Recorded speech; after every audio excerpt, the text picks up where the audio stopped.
السلام عليكم ورحمة الله وبركاته. اللهم صل وسلم وبارك على سيدنا محمد. هنعمل النهارده سلطة بتاعة المطاعم او سلطة المشويات او سلطة الحياتي زي ما احنا بنجيبها من المطاعم. طبعا السلطة بتحط فيها طماطم، فلفل، خيار، جزرايه. انا من عندي دي عشان بحب يعني ازود القيمة الغذائية فيها، فبحب احط جزر لاولادي. بقدونس حزمة صغيرة وعود شبت كده بتدي لها طعم حلو قوي، بصلايه وفلفل حار وفلفل رومي. دي المكونات بتاعتنا بتاعت السلطة.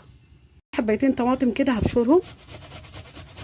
عايزه الطماطم اللي هي المبشوره ديت كده عشان هنعمل بقى الميه اللي احنا بنجيبها بطعمها الحلو بلونها الجميل وسر لون اللي هي السلطه اللي احنا بنجيبها جاهزه، اللون بتاعها والطعم بتاعها الحلو.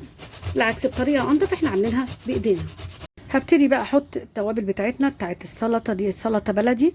ده قرن فلفل يا جماعه، انا هرسمها مع فصين توم بالعدد، ده بيديلها نكهه وريحه حلوه. وليمون، انا هاخد دول ليمونتين، هاخد نص كده كاني هاخد ليمونيه، ومعلقتين خل. وننزل بقى بالتوابل بتاعتنا. دي شطه معلقه صغيره على حسب الرغبه، اللي هي معلقه شاي صغيره حتى نصها، وملح وبابريكا وكزبره وكمون. كده احنا هنقلب التوابل بتاعتنا دي كلها كده مع بعض، واركنها على جنب عشان نقطع بقى السلطه، الخضار بتاع السلطه البلدي بتاعتنا. انا الجزريه يا جماعه هبشرها، انا بحب ابشرها كده. الجزره ممكن تستغنوا عنها، بس انا قلت لكم انا بحب احطها للسلطه البلدي. بالسلطه كده كله على بعضه كده في طبق واحد. احنا نقطع الطماطم كده بتاعتنا 4/4 كده.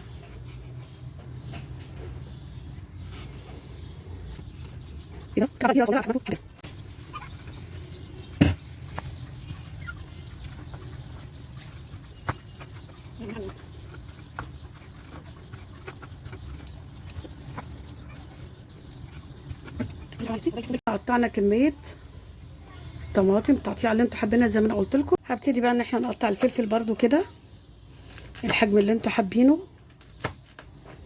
للاسف سكنتي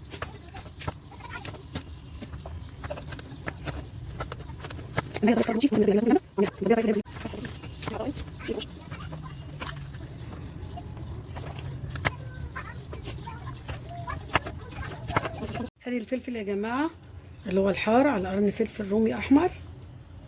بعدين هنقطع يا جماعه كده الخيار.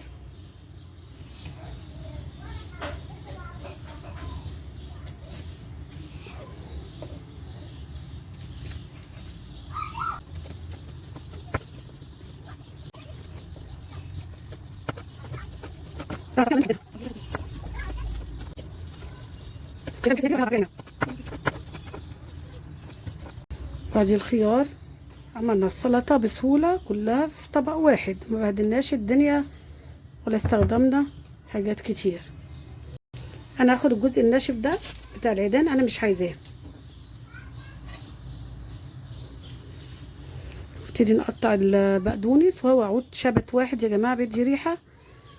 قطع كده ايه صغيره.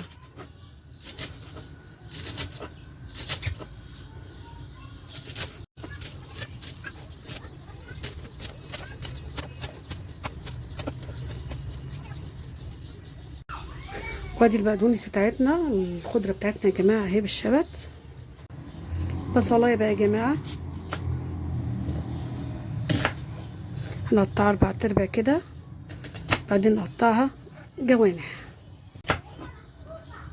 كده يا جماعه. البصل بنقطعه جوانح رفيعه.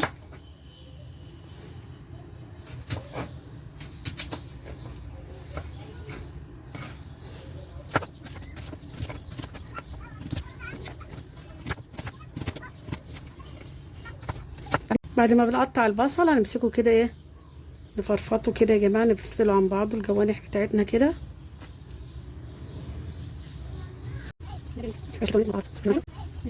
حاجه انا بحب اعملها البصل يا جماعه، انا بروح جايه احط له معلقه سكر كده، مش عايزاه يبقى طعمه حر يعني حراق شويه، وشويه خل كده صغيرين،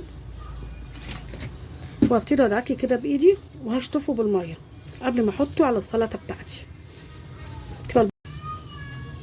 كده البصله بتاعتي بتبقى حلوه مسكره في السلطه ومش حراقه، ما بتحرقش كده. هننزل بالبصل كده بعد ما شطفته بالميه، وهنحط يا جماعه حاجه تانية، معلقه شطه مجروشه شويه كده، شطه مجروشه مش ناعمه، وكوبايه مج كده ميه، ممكن نحط مج تاني ميه. هنقلب واشوف دي الميه يا جماعه اللي احنا هناخدها بتاعت السلطه البلدي بتاعت المطاعم او الحاتي. ده الشكل النهائي يا جماعه لطبق السلطه بتاعنا البلدي، ريحه وطعم تحفه. وادي ميه السلطه، شايفين لونها وجمالها، بسم الله ما شاء الله. عايزه اقول لكم طعمها بجد تحفه، انضف كمان من احنا اللي بناكلها بتاعه المطاعم بتاعه المشويات. سلطه بلدي بايديكم تحفه.